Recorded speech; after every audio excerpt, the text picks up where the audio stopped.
India के साथ compare नहीं कर सकते, अलबत्ता उनकी जो इकॉनमी है उसके ऊपर बात ज़रूर कर सकते हैं और वो बहुत आगे है। ये मेरे लिए तो खुशी की बात है। उसकी वजह ये है कि वो हमारे नेबर हैं, हमारे पड़ोसी हैं। तो जिस तरह हम चाइना से इस्तेफ़ादा होते थे ना, तो कल को इंडिया भी, अगर आप पाँचवीं कहते हैं, मैं तो उसको तीसरी चौथी दुनिया की बड़ी मैशत देख रहा हूँ। आगे ही देखें कि उनकी जो इकोनॉमी हमसे कितनी ज़्यादा बेहतर है।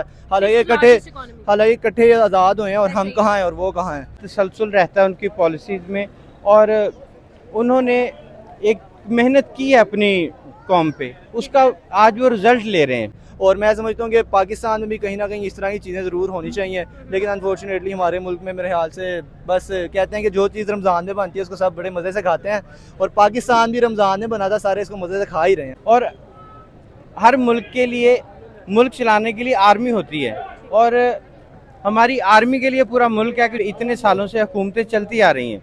वहाँ पे कभी आपने आर्मी की एक्टिविटी सुनी है? कौन आ रहा है अब ये देखें, और कहाँ आ रहा है ये भी देखें। तो मतलब कितनी ज़्यादा उनको इससे बिजनेस अपॉर्चुनिटीज़ मिलने वाली हैं, और ये कितना ज़्यादा उनकी इकोनॉमी मज़ीद से मज़ीद तर ग्रो करने वाली है।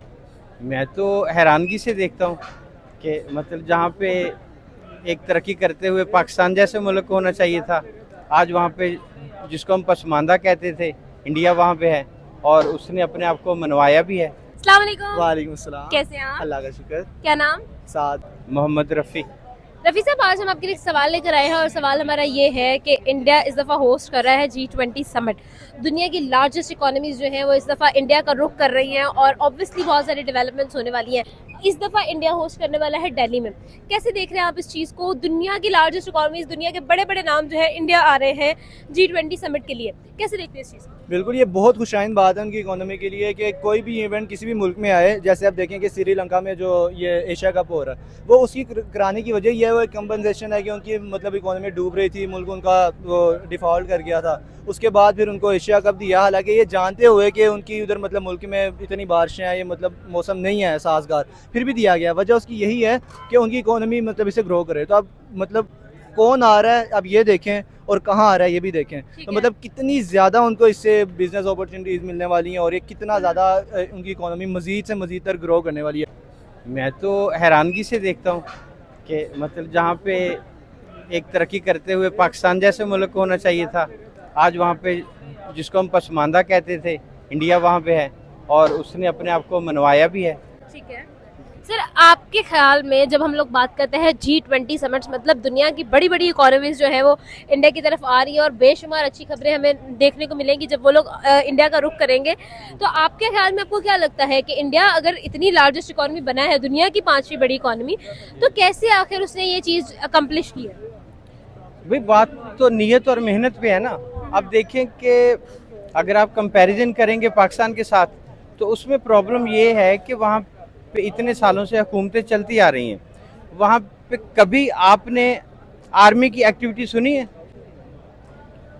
आपने कभी भी नहीं सुना कि उनके किसी जर्नल ने या किसी ब्रिगेडियर ने ये कोई फैसला किया है। और हमारे ये मामलात हैं कि हमारे जनरल साहब बिजनेसमैनों से मीटिंग कर रहे हैं। ठीक है, अब आपने अपना इदारा चलाना कि मुल्क चलाना है, और हर मुल्क के लिए, मुल्क चलाने के लिए आर्मी होती है, और हमारी आर्मी के लिए पूरा मुल्क है कि जो हमारी आर्मी को चला रहा है। तो ये आप जब कंपेयर करेंगे ना इंडिया के साथ, एक ह्यूज डिफरेंस है, वहाँ पे बहुत फ़र्क है। तो उस आप से मैं इस तरह वजाहत कर पाऊँगा कि उनकी जो हुकूमत है ना, कोई भी है, वो 5 साल भी पूरे करती है, 10 साल भी पूरे करती है, एक तसलसल रहता है उनकी पॉलिसीज़ में, और उन्होंने एक मेहनत की है अपनी कौम पे, उसका आज वो रिज़ल्ट ले रहे हैं। जबकि हमने जिन कामों में मेहनत की है वो आजकल रोशन है, सबके सामने है। तो आप इंडिया के साथ कंपेयर नहीं कर सकते, अलबत्ता उनकी जो इकॉनमी है उसके ऊपर बात ज़रूर कर सकते हैं, और वो बहुत आगे है।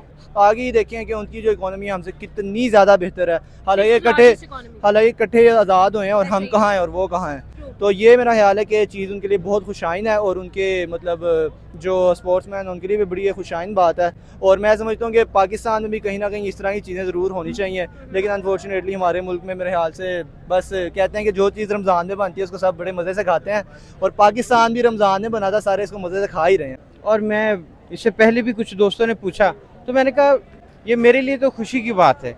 उसकी वजह यह है कि वो हमारे नेबर हैं, हमारे पड़ोसी हैं। तो जिस तरह हम चाइना से इस्तेफादा होते थे ना, तो कल को इंडिया भी, अगर आप 5वीं कहते हैं, मैं तो उसको तीसरी चौथी दुनिया की बड़ी मैशत देख रहा हूँ।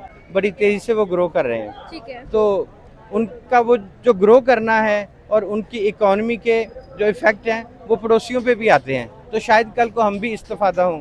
ऐसे ही है। अच्छा, जब इंडिया की तरफ बात करते हैं, America is coming, Canada is coming, और बहुत बड़ी बड़ी इकोनॉमीज जो है वो उस तरफ AP Dhillon is coming. Exactly. अच्छा, क्या लगता है कि फॉर एग्जांपल अगर हम बात करते हैं इसके बाद G20 के बाद इंडिया के लिए क्या फायदे होने वाले हैं? अच्छा, क्या फ़ायदे होने वाले हैं? हाँ। फ़ायदे ही फ़ायदे हैं। उनकी इकोनॉमी जब ग्रो करेगी तो जाहिर है उनको मतलब जो बेरोज़गार नौजवान है वहाँ पे उनको रोज़गार मिलेगा। रोज़गार के मतलब काफ़ी सारे मतलब मौके उनको फ्राहम होंगे। इस तरह उनका मुल्क मज़ीद से मज़ीद तर खुशहाल होगा।